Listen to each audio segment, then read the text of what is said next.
A debate. Como es habitual a esta hora en Mega Noticias, vámonos a debate con y le doy la bienvenida a Ernesto Guerra, analista político. Ernesto, ¿cómo estás? Qué gusto saludarte.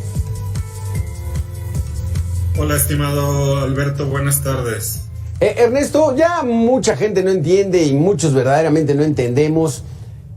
Vamos a tratar de poner ya las fechas. Ya inició la precampaña oficial en Ciudad de México, Jalisco y Yucatán. ¿Esto qué significa? Porque, bueno, al menos aquí en la Ciudad de México ya habíamos visto muy adelantado este proceso. Sí, así es. Digamos que de manera legal, como debió haber sido desde un inicio, ya iniciaron las precampañas en al menos estos 3 estados de la República, como bien decías. En Ciudad de México, en Yucatán y en Jalisco han iniciado las precampañas a partir de ayer 5 de noviembre y terminarán evidentemente en el mes de enero. Esto significa un poco lo que la ley dice y debió haber realizado todas las fuerzas políticas, el respeto a ella y evidentemente no adelantarse en esta pre-campaña que ya habíamos señalado. Veremos en la Ciudad de México, evidentemente, bueno, pues un despliegue ya de propaganda que se supone, Alberto, va dirigida a militantes y simpatizantes. Es importante que la ciudadanía que nos ve y nos escucha entienda que la precampaña se supone va dirigida justamente a simpatizantes y militantes porque es un proceso interno donde se define una candidatura. Hoy todavía no son candidatos de manera oficial ninguna de los aspirantes, solo están en un proceso interno que evidentemente tendrá que elegir de acuerdo a un método que un partido o los partidos políticos definieron, evidentemente para que puedan elegir a sus candidaturas. Pero entonces, toda la publicidad que vamos a ver, ¿cómo que va dirigida solo para militantes y simpatizantes? Porque ya vemos aquí en la Ciudad de México, te dan tu playerita de Harfush, te dan tu bolsa para el mercado de Clara Brugada, vemos espectaculares, vemos pendones, entonces, ¿cómo está esto? Listo. Sí, lo que está dirigido es a simpatizantes y militantes, porque hoy no pueden llamar todavía al voto, no pueden hacer una serie de cosas importantes, Alberto, de decirlo. Hoy lo que están es diciéndole a sus simpatizantes, miren, yo puedo traer una oferta y puedo ser el aspirante más fuerte dentro de mi partido. No así llamar al voto, no así hacer propuestas de gobierno. Estas son las restricciones que hoy tiene la precampaña. Nosotros hemos visto una precampaña anticipada porque se dieron unos tiempos que desafortunadamente el INE y el tribunal avalaron, pero que esos corresponderán evidentemente para fiscalización. Pero hoy por hoy, lo que dice la ley y ya de manera legal dentro de una precampaña oficial, lo único que se hace es dirigirse a simpatizantes y a militantes para buscar la aspiración que has pretendido, en este caso, ser candidata o candidato a la jefatura de gobierno o a las gobernaturas en los ocho estados, Alberto. Exacto. Y entonces, a ver, iniciaron este 5 de noviembre precampañas solamente en 3 entidades, Ciudad de México, Jalisco y Yucatán. Vamos a darle la bienvenida a José Monroy Sorribas, analista político. Gracias, Pepe, por estar con nosotros. Ahí estás. ¿Qué tal, José? ¿Cómo estás? Buena tarde. Muy buenas tardes. Entonces, inician las precampañas. ¿Por qué solamente en estas 3 entidades? ¿Cuándo van a arrancar las otras? Van dirigidas a simpatizantes y militantes, pero los desplegados, las playeras, todo el asunto va dirigido a el público en general, Ernesto. O sea, uno va y le dan su playerita del precandidato, le dan su bolsita para el mandado, le dan su gorrita, Ernesto. Entonces, ¿cómo lo identifica la ley para que sea solamente para simpatizantes y militantes? ¿Ernesto? ¿Cómo lo empato? Adelante, Ernesto, adelante.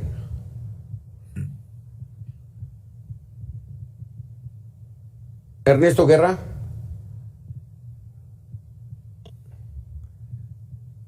ya también lo perdimos a Ernesto Guerra y a José Monroy. Que esta es una situación, pues bueno, que poco se entiende, y lo que sí queda claro es el dispendio, el gasto, la millonada que hay, porque pues no es barato una playerita, una bolsita, una gorrita, una pancarta, un espectacular. Y entonces es ahí donde, pues bueno, la ciudadanía, ¿qué tiene que ir entendiendo con esto que es las precampañas y por qué solamente en 3 partidos? Ernesto Guerra, ¿ya nos escuchas?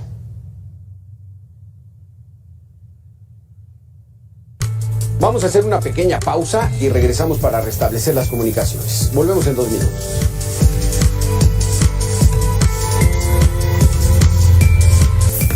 Vamos rápidamente a Nuevo León porque el gobernador Samuel García ya lo había dicho, pero ya lo hizo oficial. En fin, dice que sí va a la candidatura a la presidencia. Ya se acuerda usted de todo esa problemática en el Congreso local para que le permitieran la licencia. Pero vamos con Marcela Perales, que está desde Nuevo León. Adelante, Marcela, con tu reporte.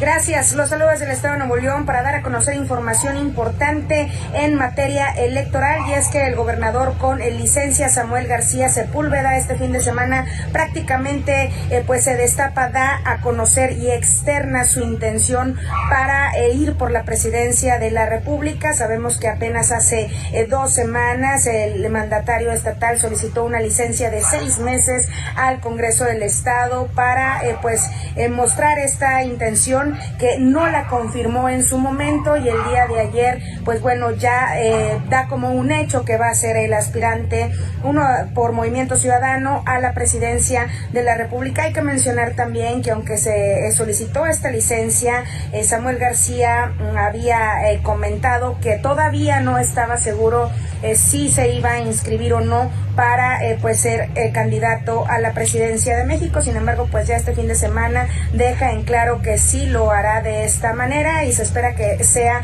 el próximo domingo cuando esté viajando a la Ciudad de México para poder registrarse para aspirar a ser candidato a la presidencia de la República. Nosotros estaremos pendientes de la información y los avances en el proceso. Gracias Marcela por este reporte. Así que ya Samuel García ya listo para contender por la presidencia de la República. Ya entramos de lleno a toda esta situación de las campañas. José Monroy Sorribas, ahora sí ya tenemos comunicación.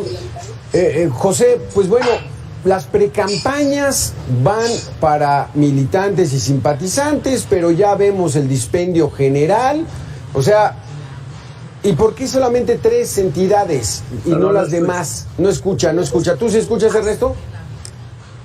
¿Ernesto? Tampoco escucha Ernesto, ni Pepe Monroy. Sí, los dos están ahí conectados. A ver, vamos a ver.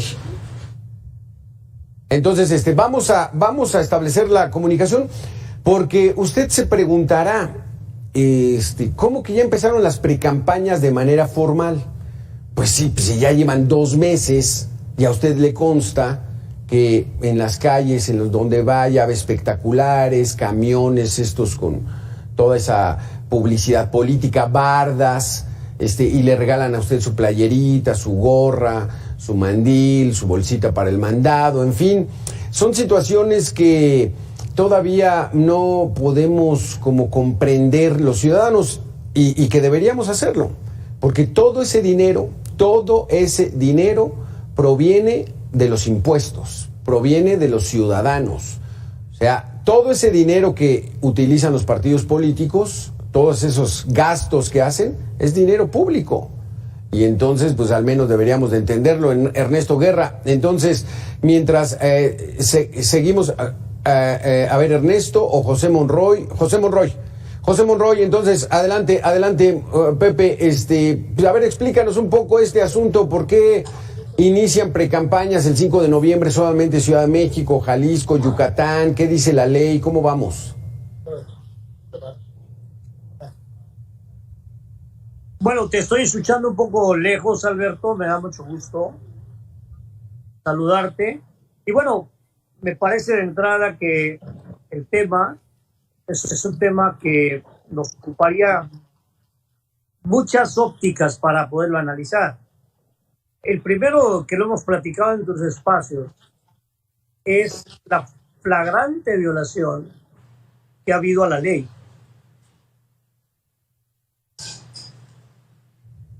Sí, adelante, Pepe, sí te escuchamos. La flagrante violación que ha habido a la ley. Ahora sí que los fierros no tienen palabra de honor y se nos está complicando la situación. Pepe Monroy, sí te escuchábamos. Y esto lo hemos dicho en este espacio. Es una flagrante violación a la ley. El que los partidos y sus candidatos, sus aspirantes, porque todavía no son candidatos, sus aspirantes, que son un montón, pues bueno, ya desde hace 2 meses o más, ya comenzaron a hacer campaña política.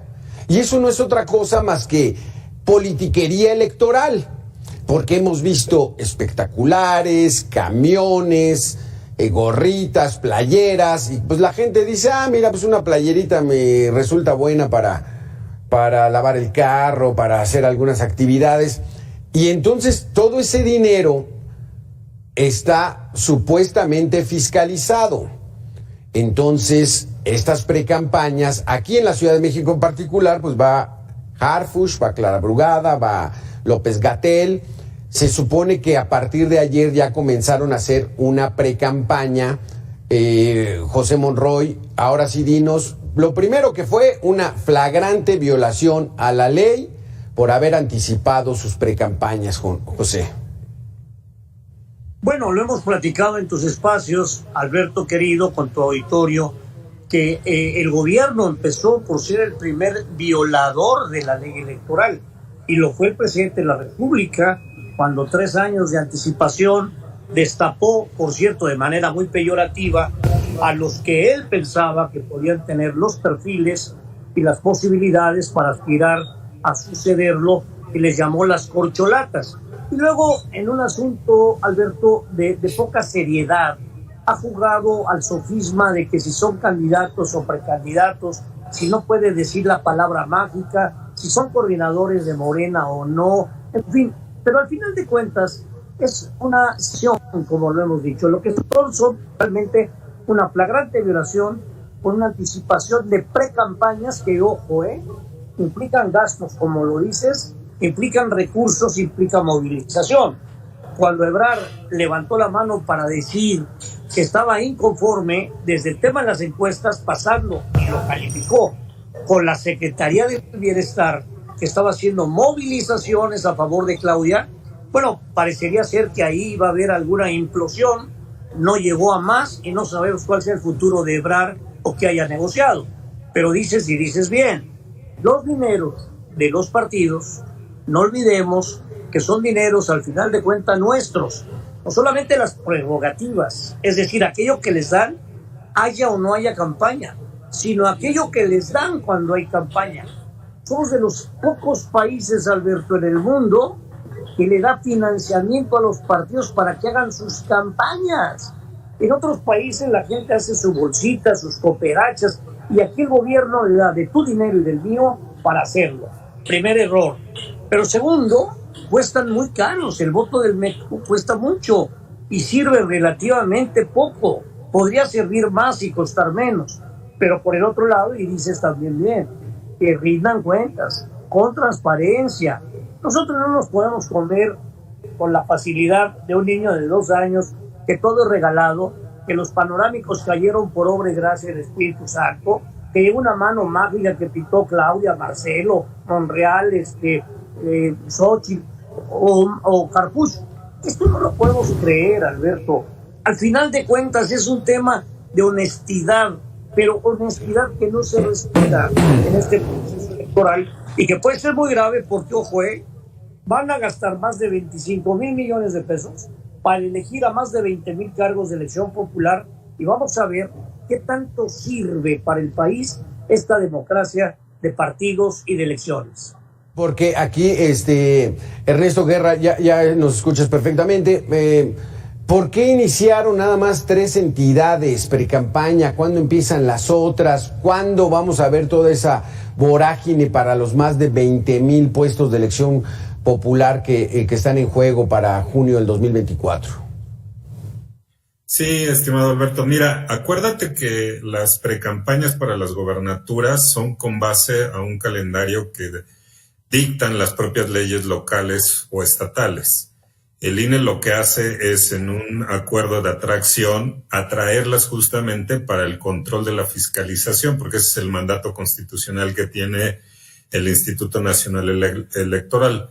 Pero los acuerdos los dicta y se dictaron de manera progresiva las precampañas en las otras 6 entidades federativas, que iniciarán ya muy pronto. El siguiente bloque de 3 son el 15 y así van de manera escalonada, haciendo la aparición. Pero a lo que voy, lo importante de esta precampaña ya de manera legal, lo que sí señala la ley, y la importancia de esto es justamente el tema de la fiscalización, porque es el otro gran tema. Hemos tenido una precampaña de manera ilegal tan anticipada que lo que tuvo que hacer el INE y el Tribunal Electoral lo avaló fue fiscalizar a partir de julio. ¿Te acuerdas que lo comentábamos en tu espacio la vez anterior, Alberto? Que a partir de cuando el Instituto Nacional Electoral, de acuerdo a sus funciones y a sus facultades constitucionales, iba a comenzar a fiscalizar el tema de tanto la presidencia de la República, estas aspiraciones que han tenido el Frente Amplio y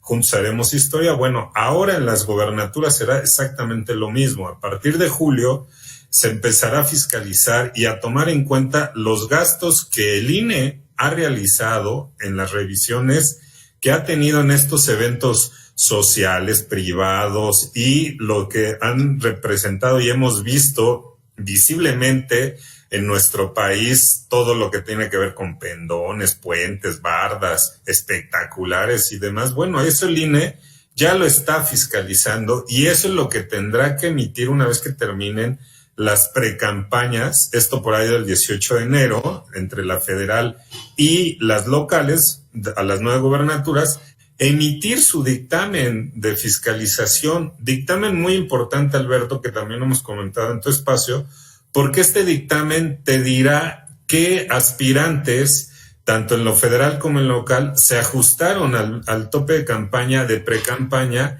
y cuáles representaron de manera correcta el gasto ante el Instituto Nacional Electoral.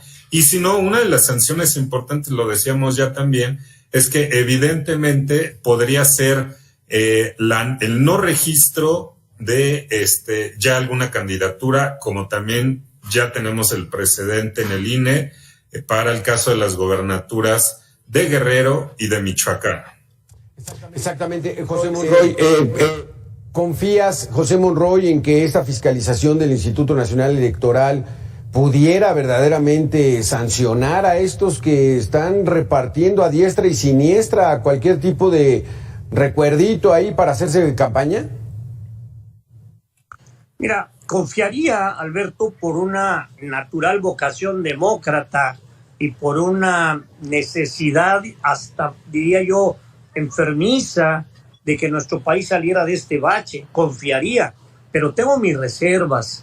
Y tengo mis reservas porque me parece que, independientemente de lo que está diciendo nuestro amigo y compañero, en el sentido de que empezará a hacer su contabilidad de acuerdo a sus funciones a partir de tal o cual fecha, bueno, yo no quiero recordarles el incidente penoso del exsecretario de Gobernación cuando sacó un papelito de esas de libretita de argollitas que usan mis hijas para ir a la escuela, ¿no? Y ahí, como si fuera lista del mercado, dijo, pues 200 pesos en no sé qué y 300 en pintura. Es una burla porque nosotros sabemos que atrás de esto hay carretadas de dinero.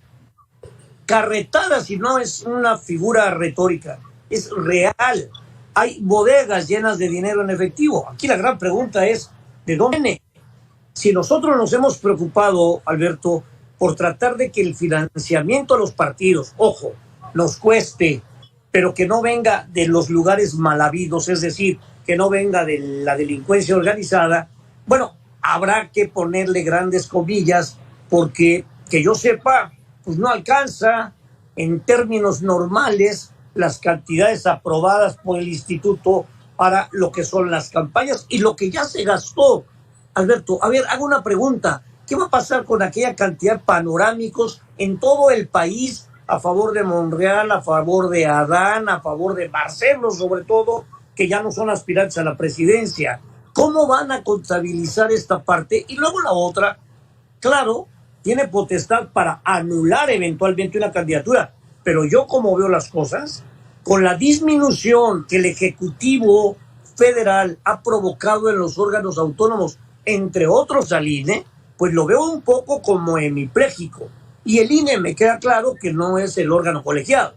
El INE es todo un andamiaje que es admirabilísimo, de capacitadores, de gentes que hacen que organizan las elecciones. Pero creo que aquí va a estar uno de los grandes asuntos a ver. ¿Cómo cuantificar? Saber de dónde viene el dinero. Porque las elecciones impías pasadas, y esto nadie lo puede cuestionar, te doy un solo ejemplo, Sinaloa fue literal avasallado por la delincuencia organizada, con testimonios reales. No hubo un solo abogado sinaloense que aceptara litigar en contra de lo que tenían como evidencia por el temor a la delincuencia organizada.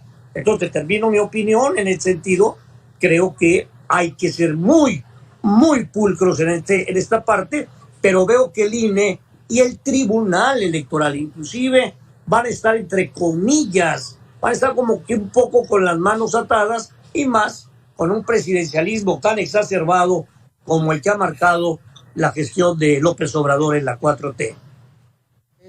Ernesto Guerra, o sea, la presidencia de la República, en lugar de abonar a que vayamos caminando en ese sendero democrático del país, con los recortes, con los ataques, ¿puede inhibir nuestra incipiente democracia?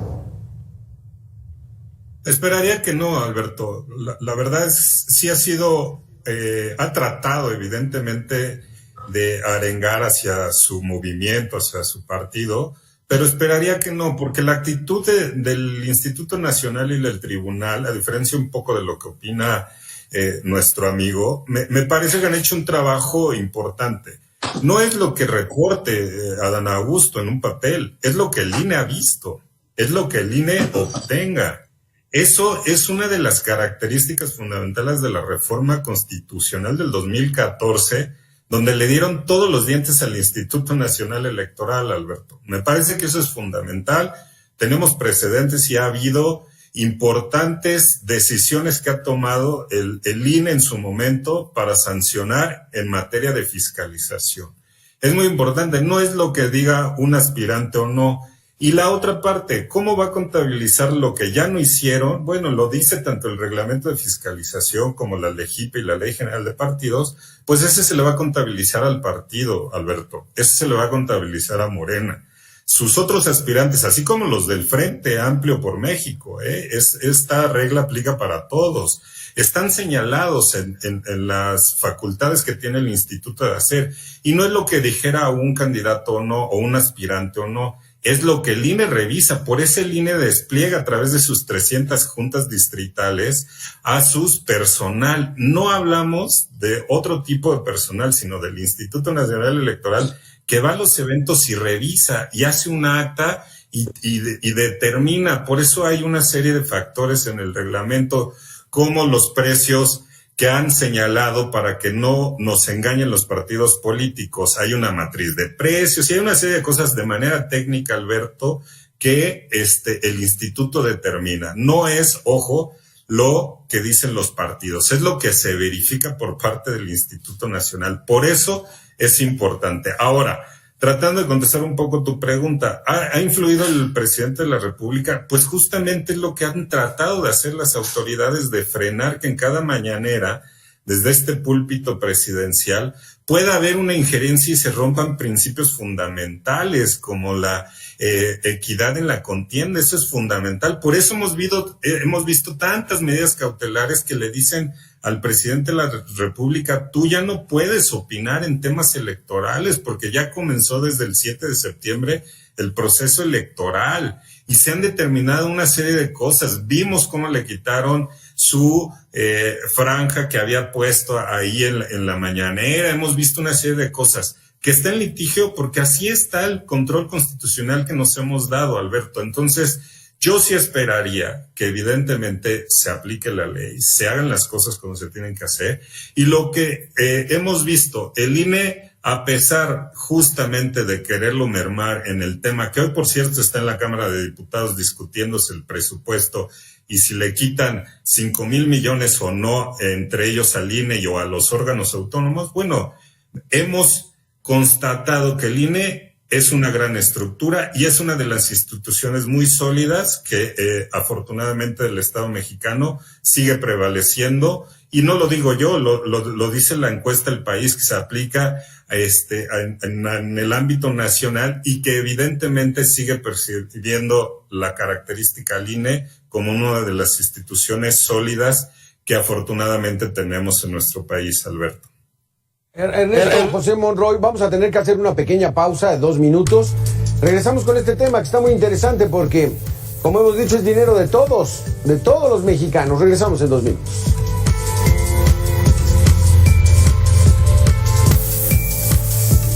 En Jalisco arrancaron ya estas precampañas, al igual que en la Ciudad de México y Yucatán. Esto para renovar ya su gubernatura para el año que entra. Pero vámonos con los detalles. Héctor Escamilla, tú tienes la información. Adelante, buena tarde.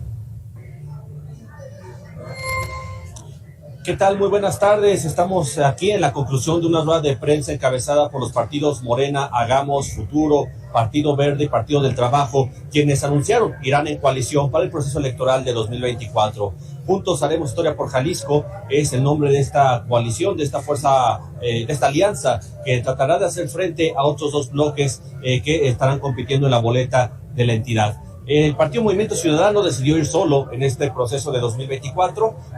Para el Partido Movimiento Ciudadano fue invitado incluso por otras fuerzas políticas para formar una alianza. No accedieron, va solo. Y de hecho es el único partido que hasta el momento ya tiene precandidatos definidos. Un precandidato, para ser puntual, el exalcalde de Guadalajara, Pablo Lemus, quien busca la gubernatura, es de momento el único registrado por el partido emesista. En la otra alianza que estará buscando ganar en el próximo proceso electoral es la conformada por PAN, PRI y PRD, el Frente por Jalisco. Esta agrupación pues todavía no tienen un candidato a la gubernatura, solamente adelantaron que será una mujer la que encabeza esta fuerza política y por lo pronto pues ya están las negociaciones entre estos 3 partidos para definir también diputaciones y presidencias municipales. En esta rueda de prensa que acaba de terminar estuvo presente Pedro Kumamoto, el presidente del Partido Futuro, quien pues al anunciar el fin de semana pasado su alianza con Morena ha sido blanco de múltiples ataques por que cuando inició este Partido Futuro pues eran críticos del partidismo y ahora finalmente están haciendo alianza con Morena, con el partido, con el que además en el pasado también han manifestado muchas diferencias. Entonces, ya estamos viendo ya este ajedrez electoral aquí en Jalisco. Durante del 5 al 11 de noviembre, el Instituto Electoral y de Participación Ciudadana estará revisando la validez de estas coaliciones. Para el 11 ya tendría que haber una respuesta. Y bueno, posteriormente el calendario electoral da mayor margen hasta finales de noviembre para el registro de los aspirantes a presidencias municipales y diputaciones. La elección se ve competida, será una elección muy reñida. 3 bloques, como ya decíamos, estarán en la boleta electoral. La alianza Frente por Jalisco, PAN, PRI, PRD, Movimiento Ciudadano por sí solo y juntos por Jalisco, esta organización de Morena, el Partido del Trabajo, Partido Verde, Hagamos y Futuro. Esta es la información. Muy buenas tardes. Gracias, Héctor Escamilla, desde Jalisco. Pues regresamos, José Monroy.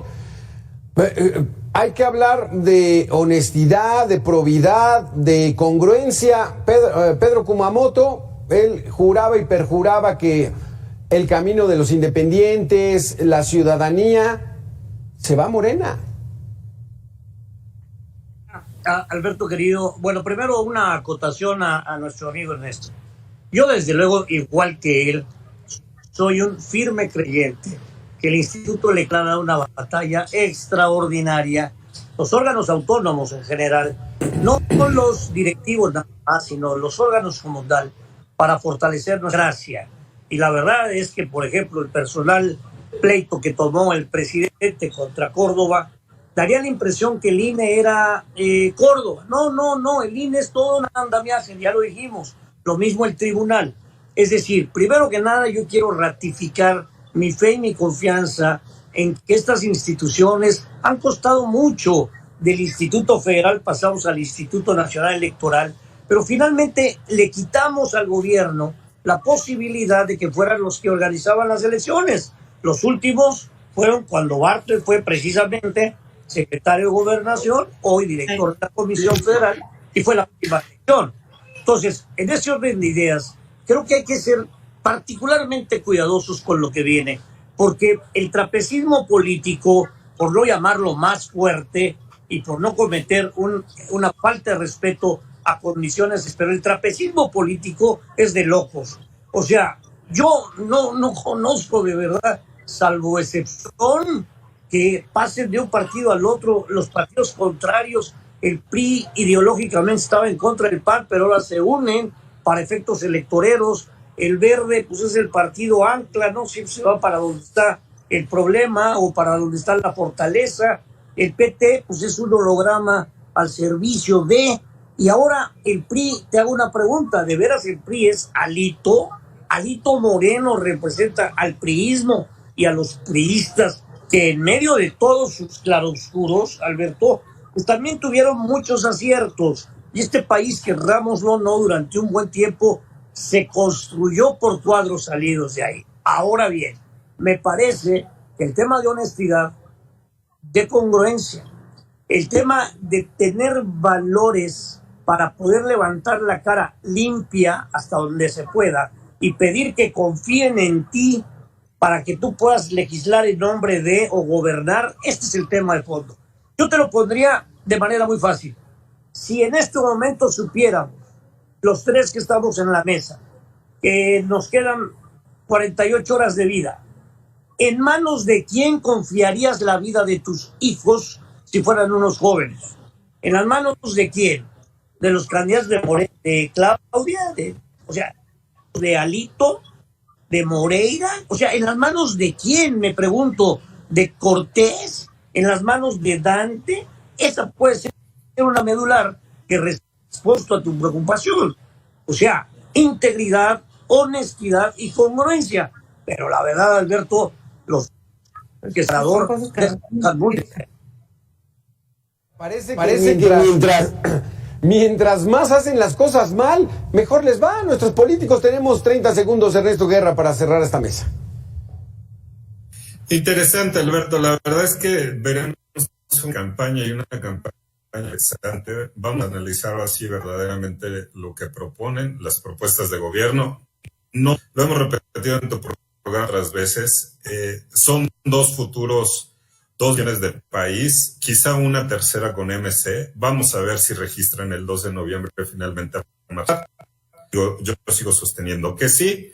Y vamos a ver entonces ya el panorama completo y vamos a tener las visiones que nos van a proponer en esta campaña, que ha sido muy larga, muy tediosa y que ojalá sirva para que la ciudadanía... Estamos comenzando este camino, Ernesto, José Monroy, de honestidad, de probidad, de integridad. Nuestros candidatos, pues híjole, pues ya si Marcelo Ebrard se va con Movimiento Ciudadano porque no quedó en Morena, que acusó a Claudia Sheinbaum de que se gastó 80 millones de pesos en su recorrido en esa contienda interna que tuvieron. Ellos dicen que fueron menos de 5 millones, en fin.